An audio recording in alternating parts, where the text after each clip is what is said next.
तुम्हारे हाथ के गोभी पराठों का कसम से कोई तोड़ नहीं है। आहा, गजब स्वाद है। हाँ भाई, ये बात तो तुमने बिल्कुल सही कही। मतलब अम्मा के हाथ के गोभी के पराठे और चाय, बस इसके बाद फिर और क्या चाहिए। अरे सब आप लोगों का प्यार है भैया जी। और दूं क्या पराठे? और क्या अम्मा, अरे एक पराठे में हमारा कुछ होने वाला है क्या? ललिता के ठेले पर आए उस ग्राहक की बात सुनकर ललिता के चेहरे पर मुस्कुराहट आ गई। असल में ललिता कई दिनों के बाद हंसी थी। जिंदगी ने उसे बहुत दुख दिया था, लेकिन फिर भी उसने हिम्मत नहीं हारी और फिर अगले दिन। अरे अम्मा क्या बात है, आज तो कुछ और ही स्वाद आ रहा है पराठों में। कुछ अलग किया है क्या? ना ना भैया, सब कुछ वैसा ही तो है। आज तो पराठे और भी बढ़िया लग रहे हैं। बताओ ना अम्मा, कुछ तो अलग बात है आज। अरे कुछ नहीं भैया, ये जो पराठे आप लोग खा रहे हैं ना, ये बिल्कुल ताजी गोभी से बने हैं। आज सुबह ही अपने खेत से गोभी तोड़ कर लाई हूँ। तो ये बात है। सच है, ताजी सब्जी का स्वाद ही कुछ और होता है। देखो क्या गजब के लग रहे हैं पराठे। हाँ भैया ये तो है। अच्छा अम्मा चलते हैं। ये बताओ कितने पैसे हुए? आपके 4 पराठे हुए तो आप बस 80 रुपए दे दो। सही है अम्मा, केवल 80 रुपए में 2 लोगों के पेट और मन दोनों भर गए। और क्या चाहिए, ये लो आपके पैसे। ठीक है अम्मा, राम राम। राम राम भैया, राम राम। वो दोनों ललिता को नमस्ते करके आगे बढ़ गए। ललिता उन दोनों को जाते हुए देख रही थी। उन दोनों लड़कों को जाते हुए देखकर ललिता को अपने बेटों की याद आ गई। ललिता आज बिल्कुल अकेली थी, लेकिन कभी उसका भी भरा पूरा परिवार था। मगर एक सड़क हादसे में ललिता के पति और उसके दोनों जवान बेटों की मौत हो गई थी। तभी से ललिता अपना पेट पालने के लिए गोभी के पराठे बनाने लगी। उसके दोनों बेटे हमेशा उससे कहते थे कि वो गोभी के पराठे बहुत अच्छे बनाती है। जब भी उसके बेटे की उम्र के लड़के उसके ठेले पर पराठे खाने आते और उसके पराठों की तारीफ करते, तो उसे ऐसा लगता जैसे उसके बेटे ही पराठे खाकर उसकी तारीफ कर रहे हो। फिर एक दिन, अम्मा आज पराठे खा नहीं पाऊंगा, तुम एक काम करो, जल्दी से पराठे बनाकर पैक कर दो, मैं घर जाकर खाऊंगा। हाँ अम्मा, मेरे लिए भी 2 पराठे पैक कर देना। ललिता उन दोनों लड़कों के लिए जल्दी जल्दी पराठे बनाने लगी। तभी उसने देखा कि 5-6 साल का एक लड़का लगातार उसके ठेले को देख रहा है। ललिता ने उसे देखा और पराठे बनाने में लग गई। ऐसे ही 2 घंटे बीत गए। वो बच्चा ठेले को देखता रहा। तब ललिता उसके पास गई। क्या हुआ लल्ला, तुम इतनी देर से यहाँ क्यों बैठे हो? आंटी मैं खो गया हूँ। हैं? खो गए हो? अब कहाँ रहते हो तुम? नाम क्या है तुम्हारा? मैं अपने घर में रहता हूँ, मेरा नाम आरव है। अरे कोई मोहल्ला बिल्डिंग कुछ तो होगी ना? वो तो मुझे नहीं पता। मैं तो स्कूल के बाहर अपने पापा का इंतजार कर रहा था। तभी वहाँ से बहुत सारे लोग निकले जो बाजा बजा रहे थे। मैं उनके साथ चलता गया और यहाँ पहुँच गया। अब मुझे रास्ता समझ नहीं आ रहा, कहाँ जाऊँ। अच्छा अब समझी। तो तू प्रभात फेरी वालों के साथ आ गया। तूने कुछ खाया? नहीं आंटी, मुझे बहुत भूख लगी है। पराठे खाएगा गोभी के? पर मेरे पास पैसे नहीं है आंटी। पैसे किसने मांगे तुझसे? चल आजा पराठे खा ले और मुझे अपना आई कार्ड दे, उसमें जरूर कोई ना कोई नंबर लिखा होगा। ललिता ने झट से आरव के लिए गोभी के पराठे बनाए। बेचारा भूखा बच्चा बहुत ही चाव से पराठे खाने लगा। एक तो भूख और ऊपर से इतने स्वादिष्ट पराठे खाकर आरव के चेहरे पर मुस्कान आ गई। तभी ललिता ने अपने मोबाइल से उसके स्कूल के नंबर पर कॉल करके बताया कि आरव उसके साथ है। कुछ देर बाद एक बड़ी सी गाड़ी उसके ठेले के पास आई और फिर, आंटी ये मेरे पापा की गाड़ी है, आप ही ने स्कूल में फोन किया था। आपका बहुत बहुत शुक्रिया, मेरी तो जान ही चली गई थी। बेटा आरव चलो जल्दी से घर चलो, मम्मी ने तुम्हारे लिए बहुत बढ़िया खाना बना कर रखा है। तुम्हें भूख लगी होगी ना? नहीं पापा, आंटी ने मुझे बहुत ही टेस्टी गोभी के पराठे खिलाए हैं। अरे आपका एहसान कैसे चुकाऊं मैं। अब प्लीज मना मत कीजिएगा, ये कुछ पैसे हैं, आप रख लीजिए प्लीज। नहीं सेठ जी, मैं पैसे नहीं लूंगी। जब आप अगली बार पराठे खाने आएंगे तब दे देना। उस बच्चे का पिता ललिता के सामने हाथ जोड़कर वहाँ से चला गया। वो ललिता की ईमानदारी और उसका बड़प्पन देखकर बहुत खुश था। अगले दिन शाम को फिर से वही गाड़ी ललिता के ठेले के पास आकर रुकी। इस बार आरव के साथ उसके माता पिता दोनों थे। उन दोनों ने ललिता के ठेले पर जी भरकर गोभी के पराठे खाए। अब समझ में आया कि आपके ठेले पर इतनी भीड़ क्यों रहती है और आरव क्यों आपके पास आने की इतनी जिद कर रहा था। सच में आपके गोभी के पराठे तो बहुत ही बढ़िया हैं। उस दिन के बाद से आरव बार बार अपने पिता को लेकर ललिता के ठेले पर आता और बहुत ही चाव से गोभी के पराठे खाता। आरव के पिता विष्णु और उसकी मम्मी कंचन को भी ललिता के हाथ के पराठे बहुत अच्छे लगते थे। लेकिन फिर एक दिन जब वो तीनों ललिता के ठेले वाली जगह पर पहुँचे तो देखा कि वहाँ पर तो ललिता का ठेला था ही नहीं। फिर किसी तरह से पूछताछ करके वो ललिता के घर पहुँचे। कोई है? अरे सेठ जी आप यहाँ? क्या हुआ अम्मा, आज आपने ठेला नहीं लगाया? ठेला हो तो लेकर आऊँ ना। क्या हुआ, कहाँ गया आपका ठेला? 10 दिन हो गए सेठ जी, किसी ने मेरा ठेला चुरा लिया। मैं तो बस जरा शौचालय गई थी और तभी 4 बदमाश आए और मेरे सारे बर्तन और ठेला चुरा कर ले गए। मैं पुलिस के पास भी गई। चौराहे पर वो कैमरा लगा था, उसमें वो चारों चोर मेरा ठेला ले जाते दिख रहे हैं। पुलिस वाले कहते हैं कि वो चोरों को ढूंढ रहे हैं, पर मुझे पता है वो लोग नहीं ढूंढेंगे। अब तो मेरे पास कुछ और करने को है भी नहीं, तो बस लोगों के घर जाकर बर्तन मांजती हूँ। ललिता की बात सुनकर विष्णु को बहुत दुख हुआ, लेकिन वो ललिता से बिना कुछ कहे वहाँ से चला गया।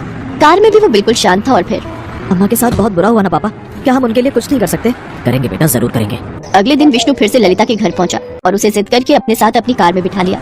वो उसे उसी जगह पर लेकर गया जहां वो पहले अपना गोभी के पराठों का ठेला लगाती थी। उस जगह पर एक बिल्कुल नया ठेला खड़ा था, जिस पर बड़े बड़े अक्षरों में लिखा था ललिता के गोभी के पराठे, जिसे देखकर ललिता की आंखों में आंसू आ गए। तब आरव ने आगे बढ़कर प्यार से बोला, अम्मा अब तो आप बनाओगी ना गोभी के पराठे? मुझे बहुत भूख लगी है। हाँ लल्ला, जरूर बनाऊंगी। अपने लल्ला के लिए हर रोज बनाऊंगी उसकी पसंद के गोभी के पराठे। माधोपुर गांव में संदीप नाम का एक व्यक्ति अपनी पत्नी अंजू के साथ एक बड़े से घर में रहता था। उन दोनों की केवल एक ही संतान थी और वो था उनका बेटा मयंक, जो कि विदेश में जॉब करता था। कई सालों के बाद मयंक अपने घर आने वाला था। ये जानकर संदीप और अंजू काफी खुश थे और वो बड़ी बेसब्री से उसका इंतजार कर रहे थे। 3 दिन बाद मयंक ऐना नाम की चाइनीज लड़की को अपने साथ घर लेकर आता है। मयंक बेटा, आ गए तुम। हम कब से तुम्हारी राह देख रहे थे। ये कहकर संदीप मयंक को गले लगा लेता है। तभी वो अंजू को आवाज देते हुए कहता है, अंजू, ओ अंजू, जल्दी आओ, देखो हमारा बेटा आ गया। मयंक के आने की खुशी में अंजू सुबह से रसोई घर में तरह तरह के पकवान बनाने में लगी हुई थी। तभी वो साड़ी के पल्लू से हाथ पोंछते हुए बाहर आती है और झट से मयंक को गले लगा लेती है। कैसा है मेरा बच्चा? कितने टाइम बाद तुम्हें देख रही हूँ। मैं बिल्कुल ठीक हूँ मम। अरे मयंक, ये तो कोई विदेशी लड़की लग रही है। कौन है ये? मम, ये ऐना है, मेरे ही ऑफिस में मेरे साथ काम करती है। तभी मयंक ऐना से कहता है। ऐना, ये मेरे मॉम डैड है। मयंक के ये कहते ही ऐना अंजू के पाँव छूते हुए कहती है, पाँव उठा लो सासू मॉम। ये क्या बोल रही है मयंक? अरे ऐना, पाँव उठा लो नहीं, पाए लागू बोलते हैं। ओह, आई एम सॉरी सासू मॉम। मयंक, ये लड़की बार बार मुझे सासू मॉम क्यों बोल रही है? मम, ऐना मेरी वाइफ है, हम दोनों ने शादी कर ली है। अब ये तुम क्या कह रहे हो मयंक? तुमने हमें बिना बताए शादी कर ली? संदीप के ये कहते ही ऐना उनके पाँव भी छूने जाती है। पैर काट लूंगी ससुर जी। क्या पैर काट लूंगी? ये क्या बकवास किए जा रही है? सॉरी ससुर जी, इस बार भी रॉन्ग बोल दिया। सॉरी, पैर दे दो ससुर जी। ओहो मयंक, ये तू क्या बला घर ले आया? अब बस भी करो ऐनक, मेरा मतलब है ऐना, जो भी है तुम्हारा नाम। सारा दिन पैर ही छूती रहोगी? खैर, जाती रहो, मेरा मतलब है जीती रहो। बेटा, ये सब चल क्या रहा है? क्या तू हमें बताएगा? मॉम, मैं ये सब आपको बाद में बताऊंगा। अभी मैं बहुत थक गया हूँ और मुझे बहुत जोरों की भूख भी लगी है। मयंक ये कहते ही अपने कमरे में चला जाता है। ऐना ने बहुत छोटे छोटे कपड़े पहने हुए थे। संदीप और अंजू बार बार ऐना के कपड़ों को ही देखे जा रहे थे। हे भगवान, ये कैसे आधे अधूरे कपड़े पहन रखे हैं इस लड़की ने। मयंक की तो मती ही मारी गई थी जो इसे हमारी बहू बना कर ले आया। अगर आसपास पड़ोस वालों ने इसे इस तरह के कपड़ों में देख लिया ना, तो पता नहीं कैसी कैसी बातें बनाएंगे। ऐना, तुम यहीं रुको, मैं अभी आई। इसके बाद अंजू अपनी एक साड़ी लाकर ऐना को देते हुए कहती है, ये लो साड़ी, अब तुम जल्दी से अपने कमरे में जाओ और कपड़े बदल कर आओ। इसके बाद ऐना मयंक के कमरे में चली जाती है। तभी अंजू की पड़ोस ने उसके घर आती है। क्यों अंजू बहन, इतनी जल्दी तुमने हमें पराया कर दिया?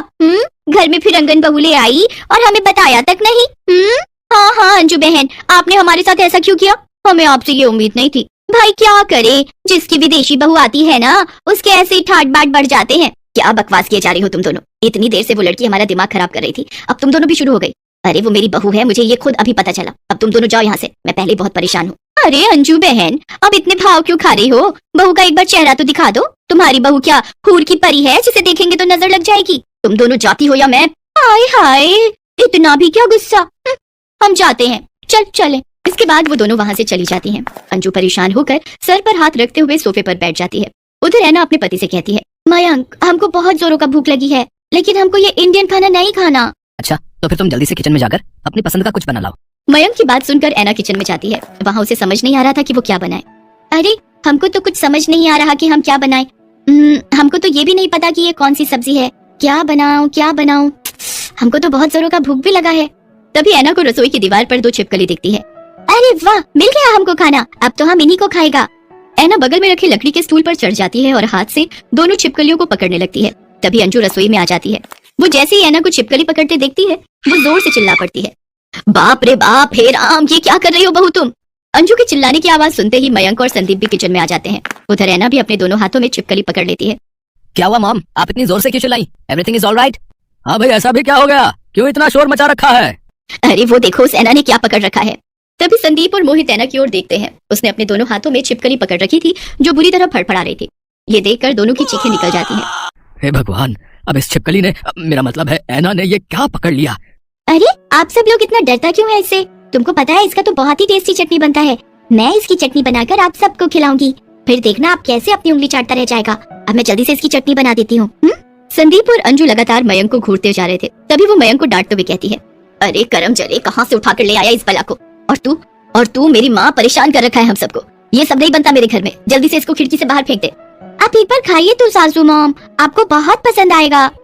मैं तेरे पैर पड़ती हूँ ऐना, प्लीज जल्दी से फेंक दे इसे। अरे कौन सा वो मनहूस समय था मयंक जब तूने मेरी कोख से जन्म लिया। अरे ऐसा दिन देखने से पहले हम मर क्यों नहीं गए? मामा आप चिंता मत करो, मैं उसे सब अच्छे से समझा दूंगा। चलो ऐना, अपने कमरे में चलो। अपने कमरे में ले जाकर मयंक ऐना को सब कुछ समझाने लगता है, उनके घर का खाना पीना, रहन सहन। उधर अंजू हॉल में सोफे पर बैठकर अपनी किस्मत को कोस रही थी। ना जाने कौन से कर्म किए थे मैंने जिसकी सजा में भुगत रही हूँ। तभी संदीप जोर जोर से हंसने लगता है। कुछ भी कहो, लेकिन बहू बिल्कुल तुम्हारी टक्कर की आई है। बाहर वाले क्या कम थे जो अब आप भी शुरू हो गए? अंजू को उसकी ननद का फोन आता है। अरे कैसी हो भाभी, मैंने ये बताने के लिए फोन किया है कि आज हम पूरा परिवार तुम्हारे घर आ रहे हैं और कुछ दिन वहीं रहेंगे। अरे बाप रे, अगर ये यहाँ आ गई तो इस बहू को देखकर तो खूब मजाक उड़ाएंगे। कुछ देर सोचने के बाद वो कहती है, अरे वो क्या है ना सुमन दीदी, हम 2 हफ्तों के लिए बाहर घूमने जा रहे हैं, मुझे बहुत सारी पैकिंग करनी है, तो मैं फिर आपसे बात करूंगी। तुम कब से झूठ बोलने लग गई अंजू? तो क्या करूँ जी, पहले ही इस बहू ने आकर मेरा बीपी बढ़ा दिया है, ऊपर से रिश्तेदार आकर इसका और मजाक उड़ाएंगे। पता नहीं इसके साथ मैं सारा जीवन कैसे रहूंगी। तभी ऐना एक सुंदर सी साड़ी पहने हाथ में चाय का कप लेकर आती है और अंजू से कहती है, सासू मॉम, हम तुम्हारे वास्ते चाय बना कर लाया। सुनो जी, क्या ये अपनी बहू ऐना ही है? यस सासू माँ, हम आपका बहू ऐना ही है। हमको मयंक ने सब समझा दिया है, यहाँ का रीति रिवाज, खाना पीना, पहनना ओढ़ना। इससे पहले हमसे जो भी मिस्टेक हुआ उसके लिए आई एम सॉरी। अब से हम आपको शिकायत का एक भी मौका नहीं देगा। एक्चुअली मेरे मॉम डैड नहीं है, मैं एक अनाथ हूँ, तो हमको ये सब नहीं पता, लेकिन धीरे धीरे मैं सब सीखने की कोशिश करूंगी। ऐना की बातें सुनकर अंजू और संदीप भावुक होते हैं और वो उसे गले लगा लेते हैं। हमें तो पता ही नहीं था हमारी बहू इतनी प्यारी है। बेटा तुम चिंता मत करो, धीरे धीरे मैं तुम्हें सब समझा दूंगी। इसके बाद अंजू ऐना को हर काम सिखा देती है। कुछ ही महीनों में ऐना इंडियन खाना, यहाँ के रीति रिवाज और भाषा अच्छे से सीख जाती है। फिर सब कुछ अच्छे से चलने लगता है और सब खुशी खुशी एक साथ जीवन